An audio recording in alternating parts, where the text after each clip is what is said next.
All right, how's it going, chat? Welcome in. Today we are having a little discussion with Track Council. We've got JC on with us today. We're gonna discuss a little bit about the future of CTGP, Track Council as a whole, and then this recent Mushroom Peaks advancement, I guess, wherever that's going. If you want to introduce yourself, I'm sure the people would like to know. I don't actually know much about you myself, so it's also should. They do now, yeah. Yes. Okay, cool. Yeah, I'm JC. I'm one of the admins of the CTGP Track Council. So essentially, what that means is I help in terms of like what tracks get added, what tracks get removed, that sort of a thing. So that's a lot of work in terms of helping to maintain, helping to determine. Here, one second. I forgot to lower the music. That is my bad. Oh, nice.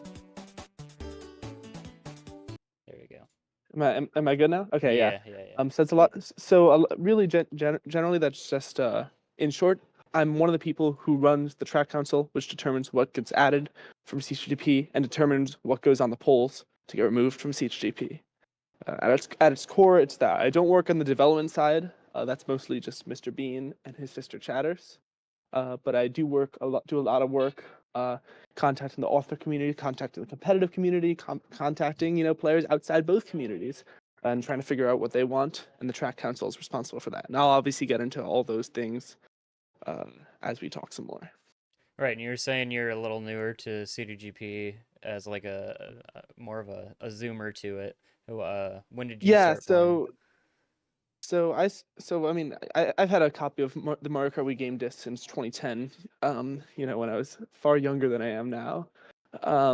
But I really got back into CTGP in 2020. I started CT Worldwiding a lot.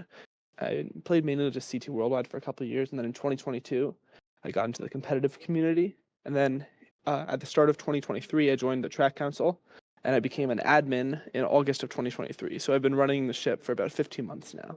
How does that process work? Had you just wake up someday and you're just like, you want to be a part of Track Council, or? Not really. I started playing. I think that I got a lot more into the community when I started playing competitive because you need to be in Discord servers to play competitive. And obviously, I'm still a pretty bad player on the comp side of things. I'm pretty low div in that regard. But I got into the community through seeing Discord servers, right? Troy obviously is a big influence, but also Lucas's Road to Emerald series really got me into competitive. Started playing Mogi Lounge for a little while, and I obviously wasn't that good, but I always focused on custom tracks. I thought those were really cool. Okay. And eventually I learned more about the Track Council. I was like, okay, I joined the CTGP Track Testers Discord server, which I'm sure you can maybe provide a link to at some point. That's where Track Council operates out of. And so the bug testing that were going on there, started to understand the politics, some of the tension between different parts of the community. After a few months in that server, I was like, hey, I want to join. I want to help out. I want to help test. I want to give my takes on tracks. And I joined Track Council. I worked really hard while I was on Track Council. I tried to make myself really helpful in terms of contacting people around the community, testing tracks. And so the previous admins, or the admins at the time, decided I should join their team and help run Track Council. Gotcha. So it's time and ideas that you brought to the table that brought you to becoming an admin. More or less. Yeah. And initiative, that sort of thing. Yeah, so I've actually got a couple questions about the Track Council. What's the average members experience with custom tracks or the game in general? Is there requirements on that? Yeah, so I don't think it's productive to talk about the average member because generally we kind of like to think of our members as being in one of a few buckets, and obviously there are exceptions to that. But generally, we see the community as having a couple a few groups, all with very different takes on tracks, and we try and represent each of those groups on Track Council. So first and foremost, of course, is the competitive community, notorious in some regards, though I'll get into that later. I don't think that they deserve all the flack they get. So the competitive community obviously are those who play the game the most. These are many people who play the game multiple times in a week or every day. You know, a lot of them have been playing for years, and you know, some of them are they're the people who are getting a lot of the world records on custom tracks. So we try to have a number of players from those. We probably have about 15 or so players from the competitive community and track council. The next major subgroup that we try and represent on track council are track authors. So the people making the tracks that you see in CTGP, they obviously should have a very big and significant voice in the pack that they're doing all this essentially free labor for. You know, the way you can think about it is they're making these amazing works of art for fun, essentially, and we need to be really respectful of that when we're adding those works of art, potentially asking to modify those works of art to fit CTGP. And so we definitely want them on track council. And then, of course, we also want players who maybe aren't track authors or who maybe don't play the game competitively, but just who have a more, you know, casual outlook on things, who are willing to, you know, just... Can I swear on the stream or no? Wait, what was that? What was that last part? Can I swear on your stream? Yeah, Or yeah, you're no? good. You're good. Yeah. So, you know, players who are more willing to just, you know, fuck around and have fun. Yeah. On tracks, players who play mainly CT worldwides as opposed to competitive rooms, that sort of thing. You know, maybe someone from Troy's server, someone who, you know, we try and have a lot of different demographics. And then, of course, there are also exceptions to that. There's also some people who, you know, used to play comp, don't anymore. You know, there's all sorts of people in between those different three subgroups. You know, there's some authors who also play comp. But that's the general idea of what track council is composed of. And what would you say is the percentage of people that are testers and also track creators, or at least have track creating knowledge? It's been growing lately. I know I've been learning some track creation. We've gotten some creators on council. And the amount of track creators out there, I'd probably say there's about 100 out there, which is a lot. You know, the custom Mario Kart wiki is really active. It's really cool to see. Yeah. And there's some great subgroups of creators in the community. Check out custom track jams if any of you haven't before. Those who act in terms of active testers, you know, track council is about 40 members. I'd say like 10 to 15 of those members have track creation knowledge. But then we also obviously have a number of creators in the server who aren't on track council but still test tracks all the time. You know, you don't need to be on council to help test tracks. There's a public server, the Track Testers Discord. It is... I'll DM the invite link to you so you can, you know, send it around. For finding bugs and such. Welcome... Yeah, so that's the place where you can report bugs in CTGP. It's the place where you can... Often track creators will workshop their tracks and feedback threads in the server. It's a server where obviously the track council operates out of. It's a server where we set staff ghosts. It's just a good community server as well. Our general chat is always popping. So it's and yeah, so you know, we have a number of people in the server who semi-regularly test. That we're always looking for more because, you know, we've had to hotfix a number of tracks this year. The tracks are more complex than ever in terms of all the different stuff C2 creators are trying. They have some awesome new C2 creation tools that we definitely need all the bug testing we can get. Yeah, there's been some amazing advancement this past year. I can hear myself through your mic now. Oh, sorry. I can try and fix that. Let me see. Might be coming through your speakers. How about now? Test. We're good. All right. So how you said first and foremost the competitive scene is typically the forefront for the testers, as you'd said. Not necessarily, but yeah, continue. Yeah, how do you view the balance between difficult and quote luck tracks entering the pack, and does this affect your process at all? Yeah, so tracks generally fall into a couple of niches in the competitive scene.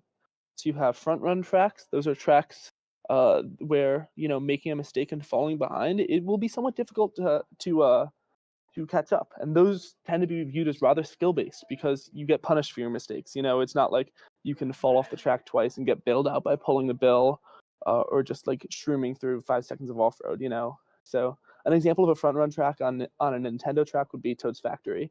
You know, there's no big shortcuts. The only shortcut that is there is shroomless, so you can do it from first place. And if you fall behind, you know, it's not going to be easy to catch up. Balanced tracks are those that you still can play from the front, but there's also big chances to come back on it. So or there's also some chance to come back on it. So that's maybe something like Koopa Cape, or Maple Tree Way. There are some cuts. Maple Tree Way, you have that cut at the start, but you can still play it from the front. And then you have reset tracks, which are tracks that have a major shortcut. So something like DS Delfino Short Square, DS Peach Gardens on regular tracks. And then of course you have luck tracks, which are just straight up off-road everywhere. It's like whatever, the race doesn't really matter until lap 3. Think something like N64 Mario Raceway, where whoever dodges the shock and pulls the golden at the end wins. And often it's just about the luck of whether or not you pull a dodge during the race, and luck into predicting the shock. And so we try and when we're reviewing a track, we sort of see, okay, this track sort of fills this niche. And we do want to try and have a good balance of tracks in the pack in the competitive scene. I think it's less relevant to the non-competitive scene because to the non-competitive scene, the track more revolves around whether there is a difficult or opaque shortcut or not. So a track without a difficult shortcut, or one that you might not be able to figure out on your first play, so something that's not an off-road shortcut, is probably going to be a lot less popular in a casual room. So a recent track that was added, Fiery Factory Fading Frost, added last December. It's a phenomenal track, one of the most creative tracks ever, but the shortcuts are all rather opaque, right? So you have a cut that saves 3 seconds, but it involves using your shroom to shroom onto a fan that then gets you to an alternate route. And someone playing the track for the first time isn't going to figure that out. Another track involves tricking off a mogul to get to an upper route, and then you use it. And I'm not saying that I don't think that such a cut is a bad thing. I think that the track is one of the most creative tracks ever made. I have nothing but praise for it. It's one of my favorite tracks in the pack.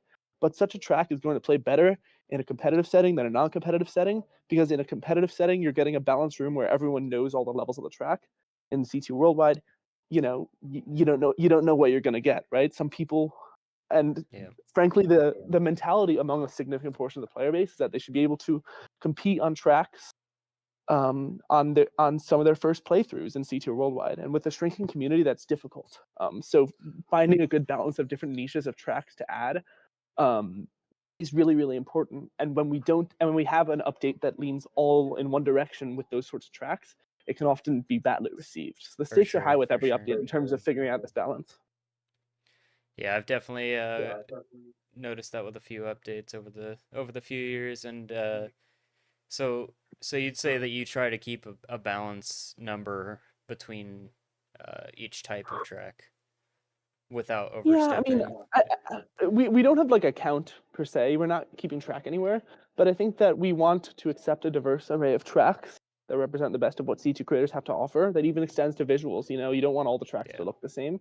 You don't want them all to feel the same. You don't want them all to play the same. And so coming up with ideas for how we can change how a track plays, working with C2 creators, that's a big part of the job description. Yeah, and it's impossible to please everybody, unfortunately. Well, yes. So I guess that's a good time to segue into one thing that I really want to talk about, which is the idea of mass appeal. So as you know that, I think there are a number of custom track packs out there now. It used to be that CTGP was the only way you played custom tracks unless you were gonna fucking get on and play like fucking hack pack or some shit, right? But and obviously that's not the case anymore. Mario Kart Midnight has been relatively high profile, and I describe that as the ultimate track authors pack. The pack is always forward looking because it always has or because it's always just taking tracks from the last year. And it's featuring a lot of tracks made by a lot of different creators, and it doesn't hold them to like a super high standard in terms of bug testing. It doesn't put the creators through that, right? It's just like the track is purely made for like fuck around and have fun and on new shit, right? Retro Rewind is ultimate casual pack, and I mean that in the sense of it's all retro tracks, so everyone's relatively familiar with them. Almost all the designs are relatively straightforward. There are a few design choices I disagree with personally in Retro Rewind for not being too straightforward. Right. But essentially, if you're someone who hasn't played much Mario Kart Wii before, you can hop on a Retro Rewind Worldwide, and you won't die because you know where to go. Right. CTGP, so you don't see these other packs as competition at all? Sorry for cutting you off. Not necessarily. CTGP, of course, is the main hub for competitive play, Yeah. but we very much don't want it to be only a competitive pack. We want the pack to have mass appeal. We want it to be the place to play custom tracks. We believe that even if there's a few rotten eggs in our track list, and we can get why those exist later, in the eyes of some, we still feel that we have a really great track list representing the best of what CTs have to offer over many years, right? And we want to make sure that that has appeal to everyone, especially because, and some competitive players will say, all the casuals are playing Retro Rewind, or Mario Kart Midnight.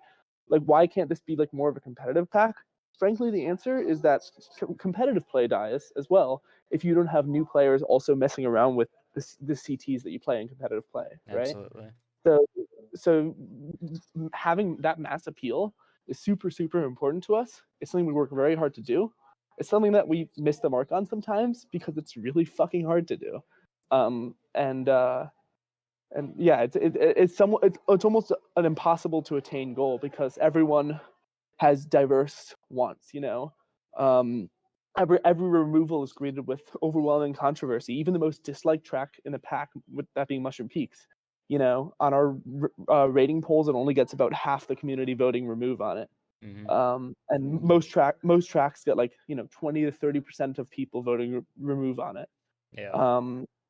And so every addition, every removal is high stakes. It's polarizing. And such is the nature of trying to appeal to everyone, in that every change will also not appeal to some people. Everything's controversial, and it's part of the stress of this job, right? So. For sure. How do you well, let's stay on this topic for a little bit. Do you believe that CTGP is currently the premier way to play custom tracks? I think so. Okay. I think we're behind in terms of features. Absolutely. There have been some new distribution engines released in the last year, specifically through Pulsar, made by Melg and Brawlbox Gaming. And that is the pack creation engine. So essentially the back end that Mario Kart Midnight runs off of, that Luminous CT back runs off of, that Mario Kart Wii Deluxe runs off of, that Retro Rewind runs off of. CTGP does not run off of Pulsar. It runs off of CT code, which was created a decade ago by Mr. Bean and Chatters, and is still maintained. And that is Pulsar is open source, so it can be contributed to and modified by a number of things. CTGP is closed source, and part of the reason it's still closed source is because it'll take a lot of work to make it open source, especially with the way that security is implemented there, because you can't open source security, because then security will be broken.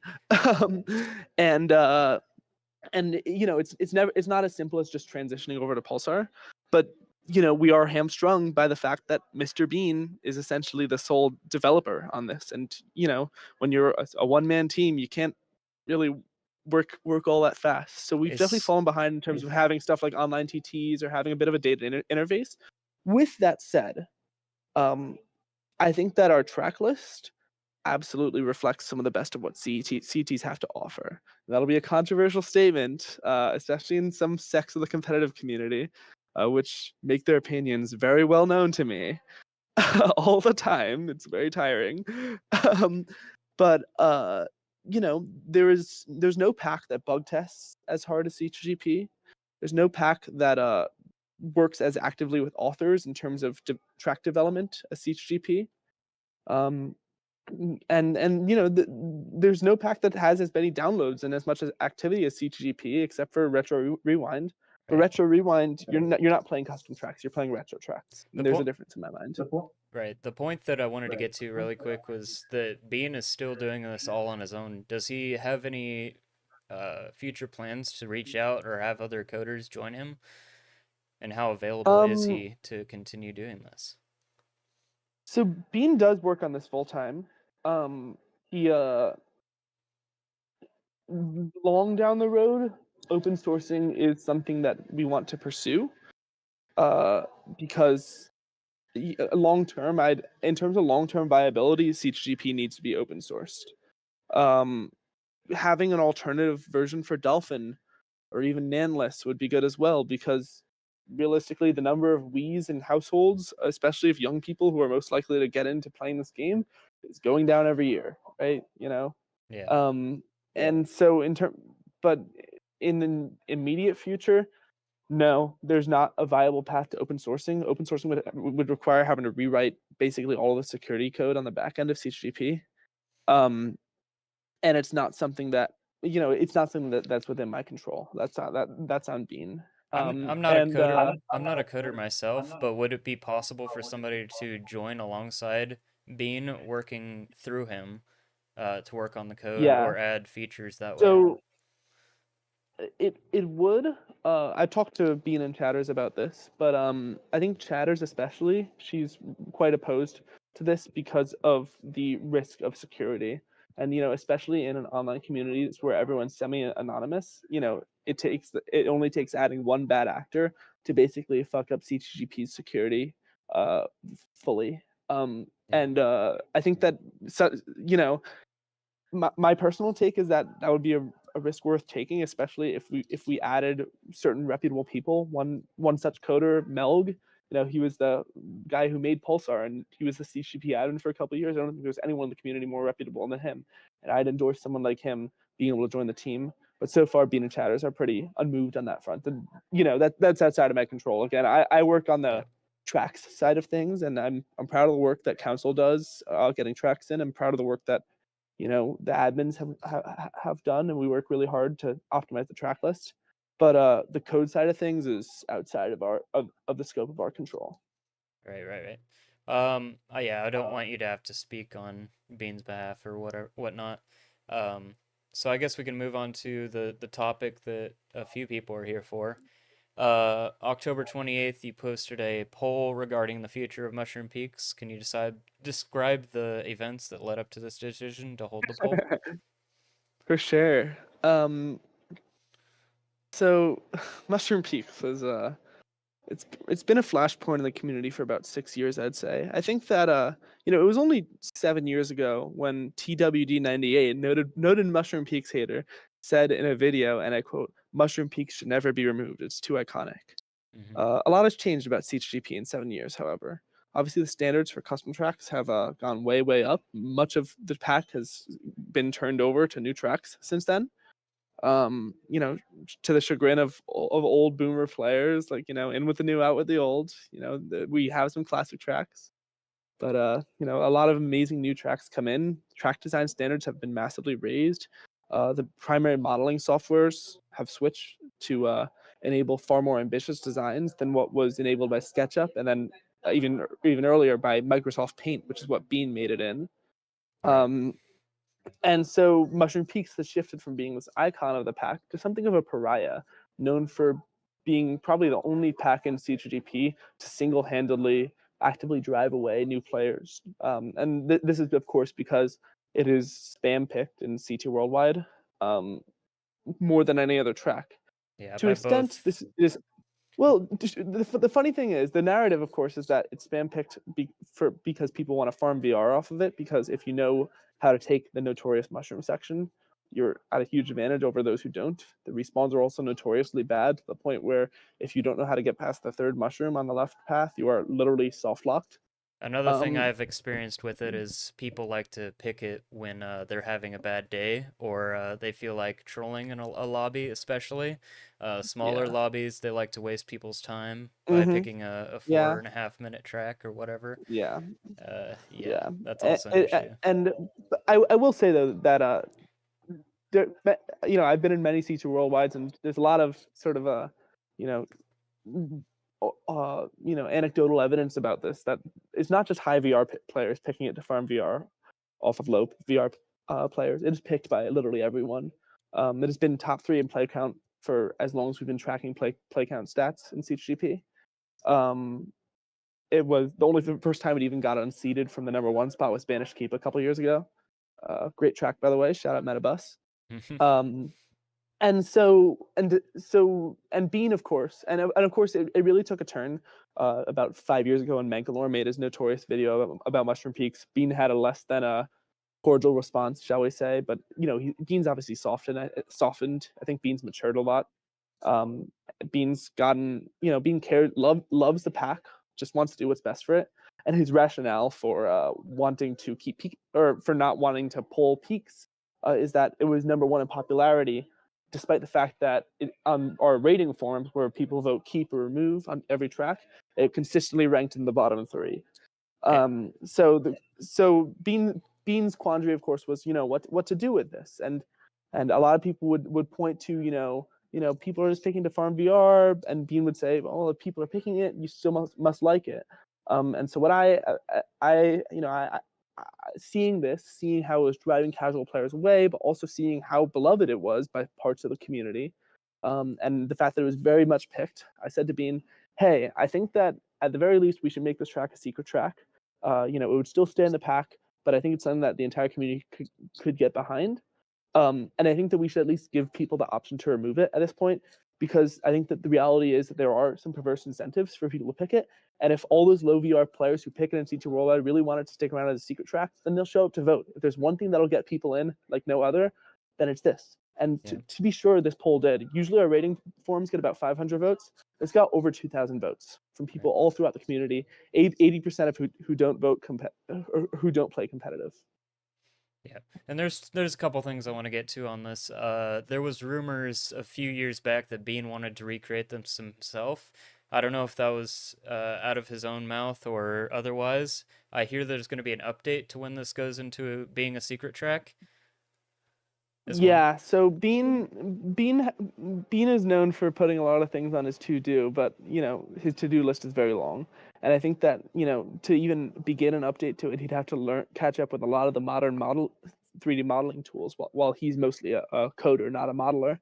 And he's always busy fixing CTGP's security from the latest hack or trying to implement a new feature. I know that it feels like he works really slow, guys, but he does work really hard, and I have a lot of respect for Mr. Bean.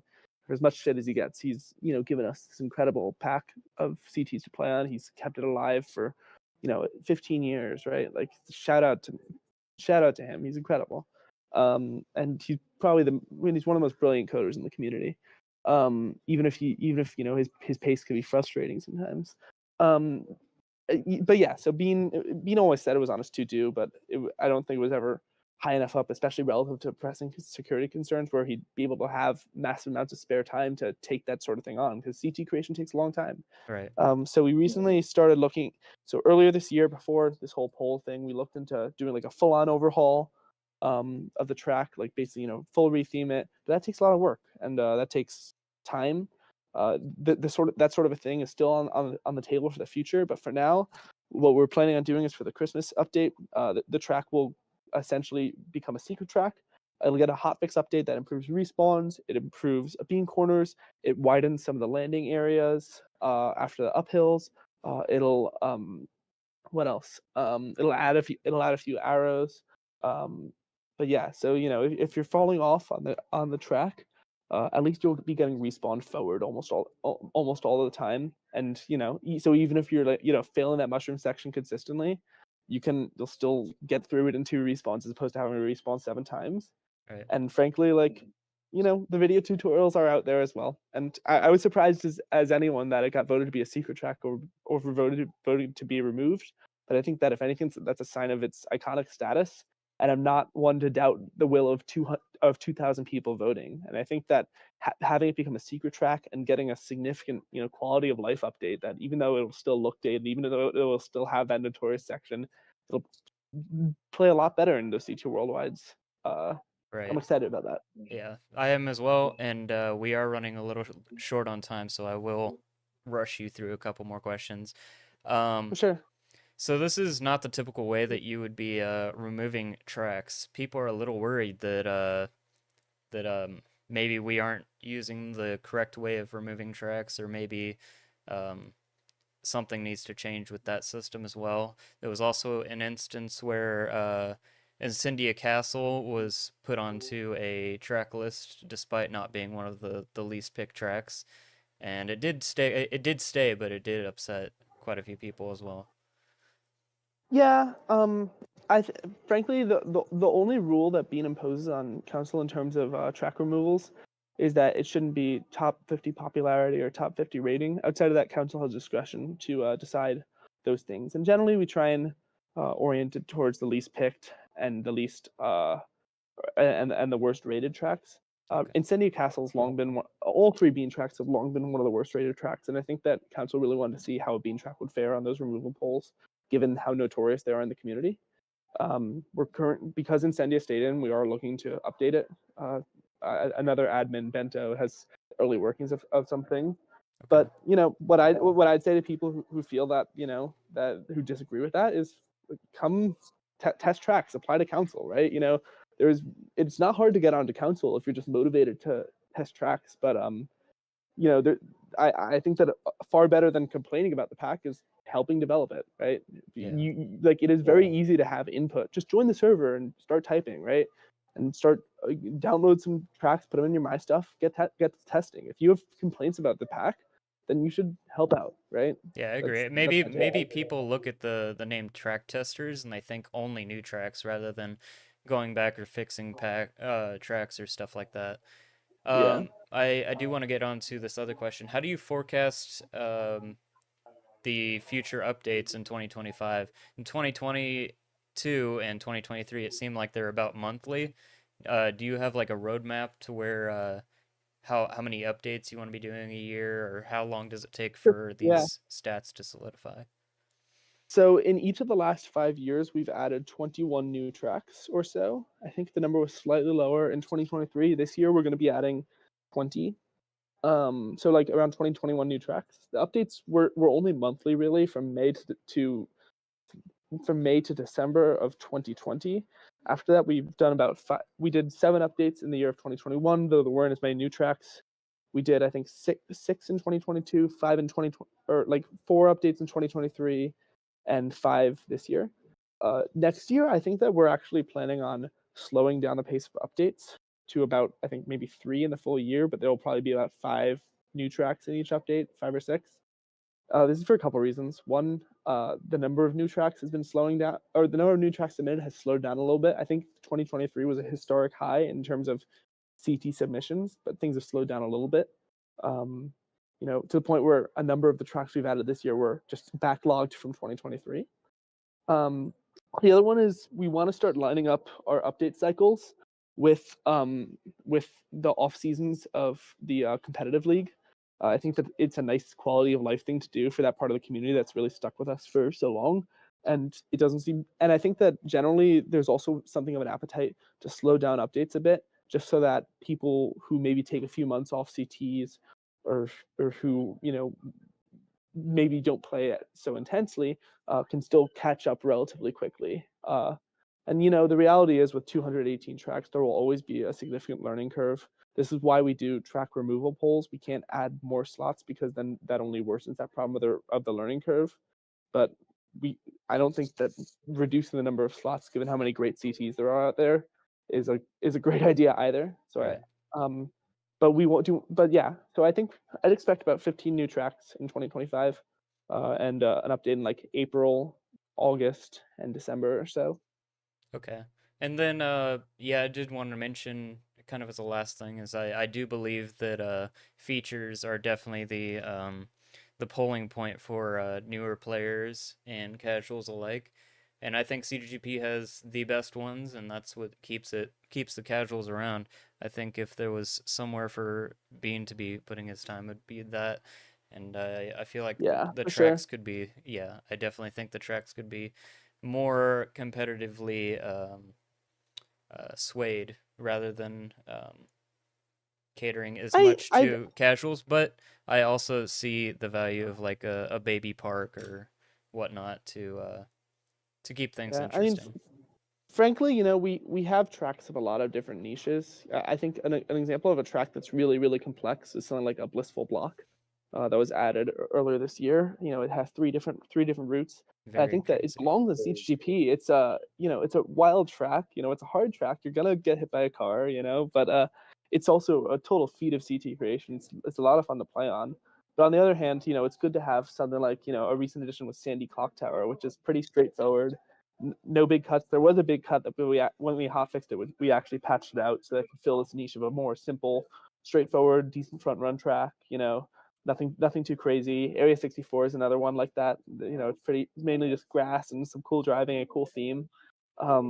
And so, the tracks sort of fill all those different niches, and you would, and to be clear, like the competitive community as well is very happy to have some of those simpler tracks. It's even a lot of the competitive players still appreciate tracks that are more driving oriented as opposed to focused on making strats.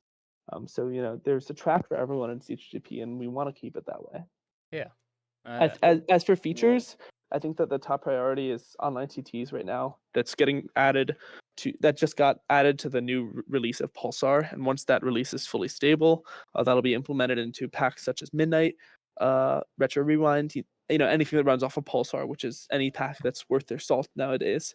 So I've been talking to Bean a lot. We really want to put in online TTs as fast as possible because that's a cool game mode, right? I think it's one that would especially serve the competitive community, but I think it's one that encourages, even non-competitive players to, try out, to hop into TTs, but do it in a fun online setting where you're not constantly pressing restart 10 seconds in. I think it should have some mass appeal. And then hopefully there's some more cool features on the horizon. I know Bean has a few that I'm not permitted to talk about, but it's just about how fast he's able to work on them. Hopefully there's not some new exploit discovered that sets back his work. Yeah. Okay, that sounds promising. I was gonna open up the rest of this to chat if they have any questions. It seems like somebody was asking about the uh, Mushroom Peaks becoming a secret track, and I kind of agree with them on it making it even harder for them to practice. But I mean, yeah, I think the I people see that that. I still see want that. it are gonna see it, and they're gonna want it anyways. But I think it's gonna get Mhm. easier, so I think it's. I see that from Nesta. I think that one thing I can maybe talk to Bean about is putting the ways you can access secret tracks on Chadsoft to make it known how that works. Frankly, I think that even if Mushroom Peaks, even if those who don't play that much, like frankly, the people who weren't playing that much weren't practicing Mushroom Peaks all that much to begin with. And I think that the hope with making it a secret track, the theory behind why it was a popular option, is that it would make it less spammed in CTO worldwide simply by virtue of being in less people's track layouts. Because again, like half the problem with Peaks is that it's being spammed by low VR players who don't know what they're doing on it. And then, it's like I'm not like I'll be honest, I've seen a lot of people shoot themselves in the foot by picking Peaks in a CTO worldwide and then being a minute behind first. And obviously, the respawns are improving. Hopefully packs split a lot less now. That's how we're expecting it to play like. But I think that overall it's a positive change, even if there is that downside. Yeah, as long as it's getting updated, I think it's fine. I don't think it'll change anything that it's a secret track, but I mean, time will tell, Yeah. I guess. I mean, hey, like I'll say this. The non-competitive players voted to keep it as a secret track as at a higher rate than competitive players. And like there's clearly an appetite for it in one fucked up way or another. Yeah, well, I mean, their And options were removing it or keeping it a secret track, not actually keeping it in the pack as an option. well, So yeah, people went for obviously, the yeah, most beneficial. for So sure. And look, if this is a good middle ground, especially because again, Peaks has a big fan club, especially on the competitive side of things, and even among some non-competitive players. yeah, You know, if this is a good middle ground that can make everyone feel a bit happier than they were before, I think that it's a good decision. yeah. Is Shy Guy Lumberco the greatest CT ever made? Uh, I think it might be. Shy Guy Lumber Co. is made by a guy named Metabus. He's the guy who made Banish Keep. He made the Grand Archives recently. He made some other cool tracks that are in Midnight. Can you Yeah. can you believe Mario Party Jamboree made that track canon? There's a mini game in that game No where way. yeah, there's a mini game in that game where there's shy guys riding on logs, chasing you down this bridge, and then they chop up the wood behind you. That's incredible. Yeah. Uh, no way. Yeah, it's I, a I, I real need thing I now. need to look into that. Yeah. Um, When is Lumpy what coming else? back? I Mm, do love I, Lumpies. yeah, lump. So I can actually talk about something because there is some lore to Lumpies, and I think it's insightful about the council process. So the way that when we review a track, um, we bug test it, and then I usually will type up if it's accepted with more than 2/3 yes or fixes votes by track council. I type up a summary with any issues that should be fixed before we add it. It's good for bug testing purposes, but it can also be really useful for fixing more subjective issues. And so Lumpies didn't get Lumpies. A number of people brought up issues with the functionality of both of its shortcuts, which saved a lot of time and were kind of opaque. Mm-hmm. And specifically, taking them was really inconsistent. Um, and uh, and that wasn't addressed in the summary written up by the old admins, right? And so the track got added to the pack and was immediately pretty hated because of the fact that the shortcuts simply didn't function, but you still had to go for them because they save like 4 seconds each, Yeah. right? So you're essentially just spinning a wheel about if you get a hop or a slip drift, and if you get the slip drift, you're owned, and if you get the hop, you're winning. Or if like the bouncy mushroom KCL would shoot you in the right direction, or if you just be off the track, right? And so we tried hot fixing lumpies to fix those, but I think it was too late. So the track got kind of screwed. Frankly, I feel bad for the creator because I thought it was a really cool concept that got way too much hate in its time. But that's why as an admin, I've tried to be really really active in terms of the bug fixing process, Yeah, and writing good summaries. I think most people agree that it was kind of a troll pick, but it was fun because of that as well. Sure. I think that track could totally be redesigned to make those shortcuts work properly, Yeah. and then it would be fine that way. Oh well. I mean, look, there will always be a lot of really really great CTs out there, and I recommend that. And for any of you who like playing CTs, don't just play CTGP. Check out other packs. Have a good time on them.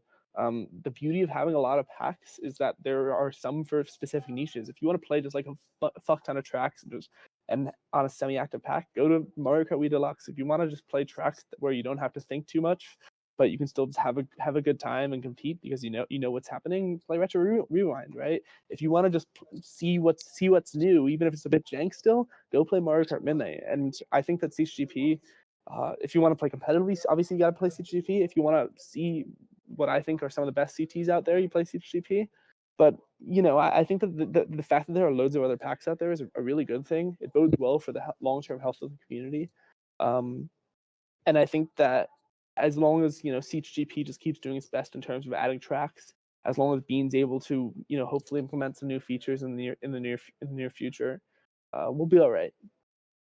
Jason has an interesting question. Could there ever be a community input in additions, so like tracks that are coming to the pack? Do you think there could be maybe there's a list announced, and then people could put Yeah, input into like a form, and maybe before it gets sent out, you could weigh your sure. options that way, maybe.